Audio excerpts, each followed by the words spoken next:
Hello everyone, myself Nayan Manna, Assistant Professor of Department of Electrical Engineering, Haldia Institute of Technology. So today I am going to discuss phasors in electric circuit analysis.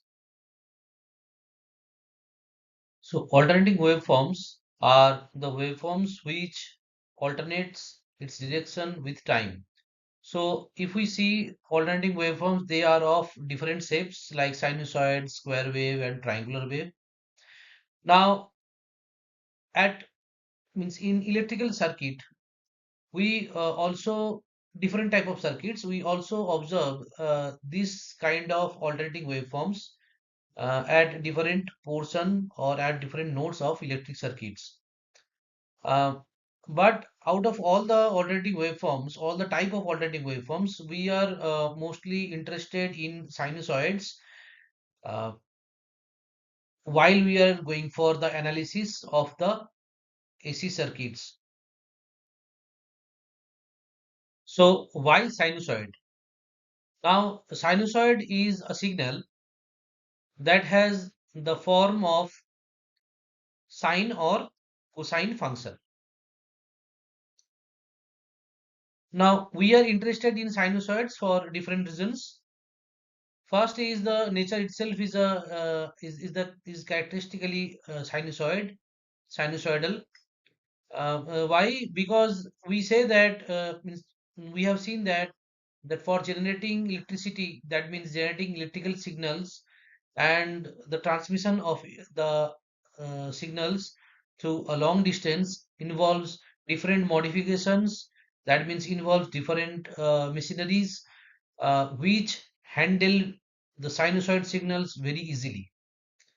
Also, if we see the analysis part of any alternating circuits, then it is seen that whatever type of alternating signal or whatever shape of alternating signals we observe at different points, all can be all periodic signals can be represented by sinusoids of different frequencies. So we can say that mathematically also we can handle different uh, type of signals which is appeared at different circuits, different electrical circuits very easily if we know, or if we uh, know how to characterize the sinusoidal signal and what is the behavior or response of any circuits while we are giving the sinusoid input.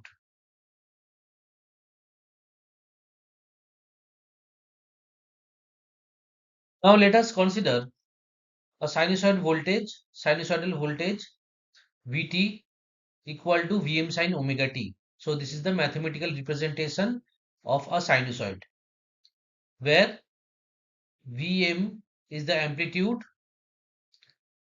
omega is the angular frequency in radian per second, which is also equal to 2 pi f, where f is the frequency in hertz, and omega t is the argument of the sinusoid. A period of the sinusoid, as we see that the signal, any sinusoidal signal that is periodic in nature. So therefore, this sinusoid has the repetition after a certain interval of time, which is represented by the period. And by the letter t, we represent the period that is equal to 2 pi by omega. So it gives the relation between time period and the angular frequency, which is t equal to 2 pi by omega. So if we see the sinusoidal signal, the same sinusoidal signal Vt graphically with respect to omega t, that shows in the left side by this figure A, and with respect to the time, the same signal graphically is shown with respect to time in horizontal axis. here. So we see that the time period, after time period t, it repeats the wave shape or same characteristics. Now in circuit, we also see that the sinusoids that or sinusoidal signal that is encountered at different points or different nodes of the circuit, they may have some difference,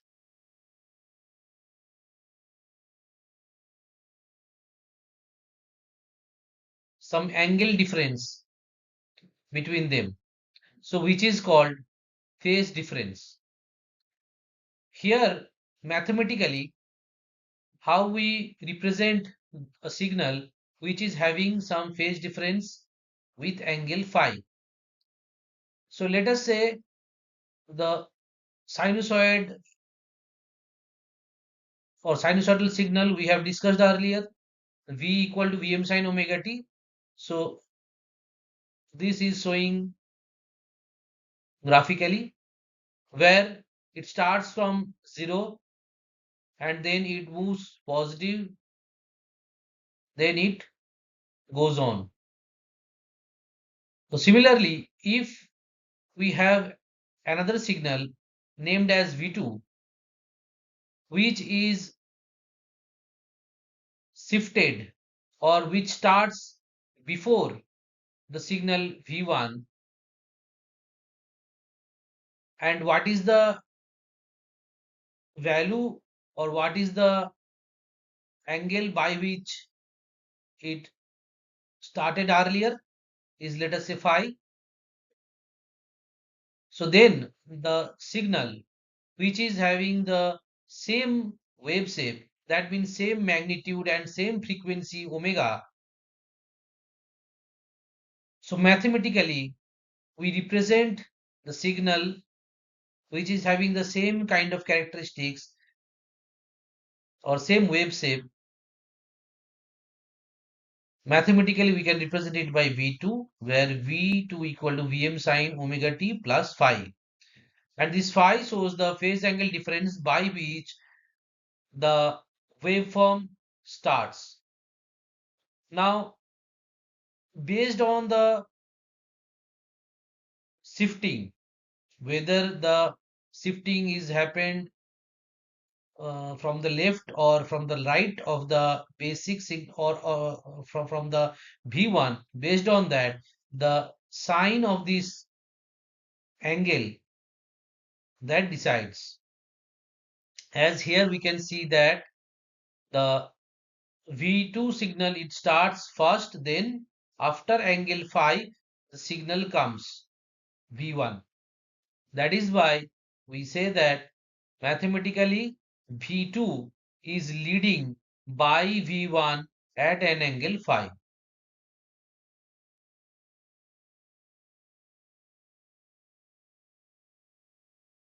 Now come to the main topic of phasor.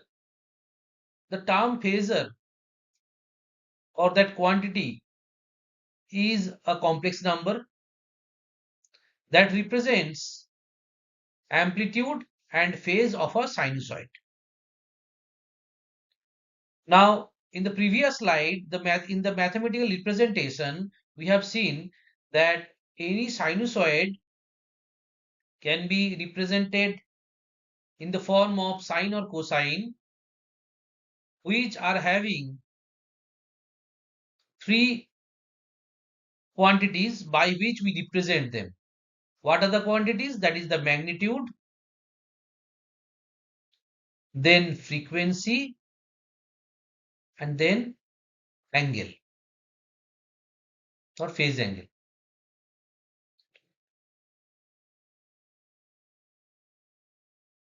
So, out of these three parameters by which we represent the sinusoids, we take only two quantities to represent that particular sinusoid are this magnitude and the phase angle. So before going to that phasor representation, how we represent the sinusoids by the phasor. So let us first discuss about the complex numbers, representation of complex numbers, because the phasor is a complex number. So complex number representation from the complex algebra, we have seen that the complex number can be represented in three ways. Uh, One is rectangular form, and this is polar form, and the last one is the exponential form. So if we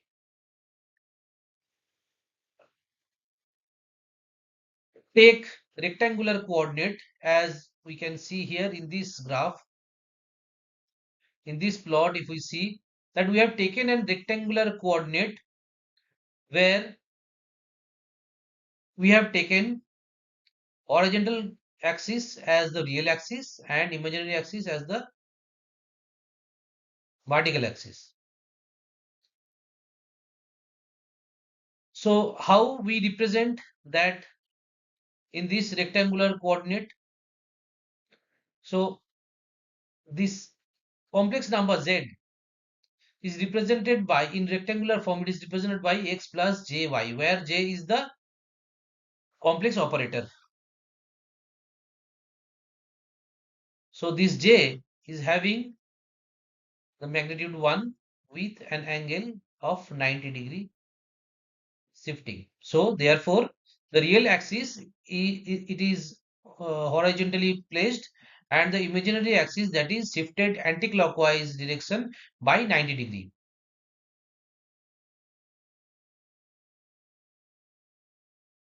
Now we are going to, so here in this complex number, there are two quantities, x and y.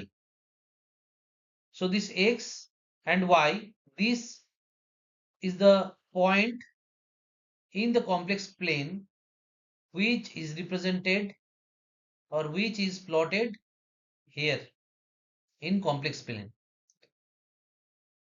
So this particular point which is plotted in the complex plane can also be represented by the quantities which is representing the distance of the point from the center, which is represented by r, and if we draw a line from center to that particular point, then that line, how much it is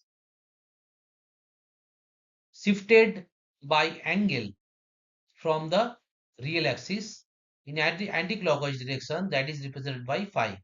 So these are the two quantities. These two quantities also represent the placing of the, or placement, or the position of the point in the complex plane. So this r is nothing but root over of x square plus y square, root over of x square plus y square, and phi is the tan inverse y by x. Now again, if we write that x in terms of r and y, then it is r cos theta and y equal to r sine, sorry, r cos phi and y equal to r sine phi. So from this relation, we can say that this complex number z, which is equal to x plus jy, can also be represented by the quantity r and phi.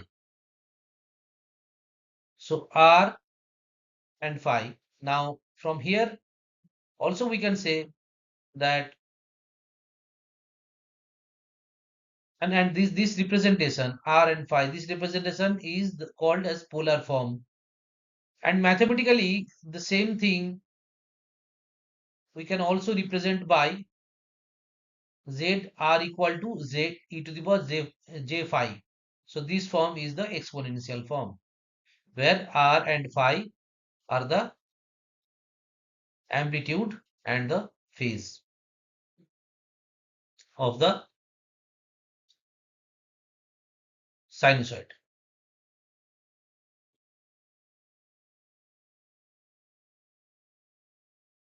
So what are the phasor operations? Basically, if we see the complex algebra, then it is seen that addition and subtraction of complex numbers are better if we perform it in rectangular form, and multiplication and division they will perform better if we do it in polar form. So here we see that the given complex number, say Z1 and Z2, which are represented by rectangular form and polar form here, and the Z2 that is also represented by rectangular form and polar form.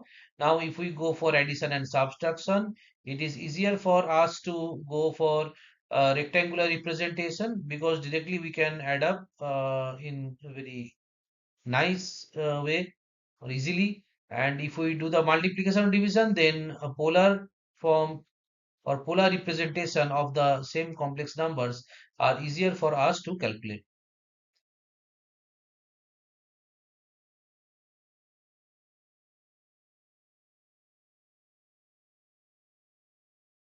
Now, these are the basic relation between the sinusoids which are shifted by 180 degree or 90 degree, that is written over here.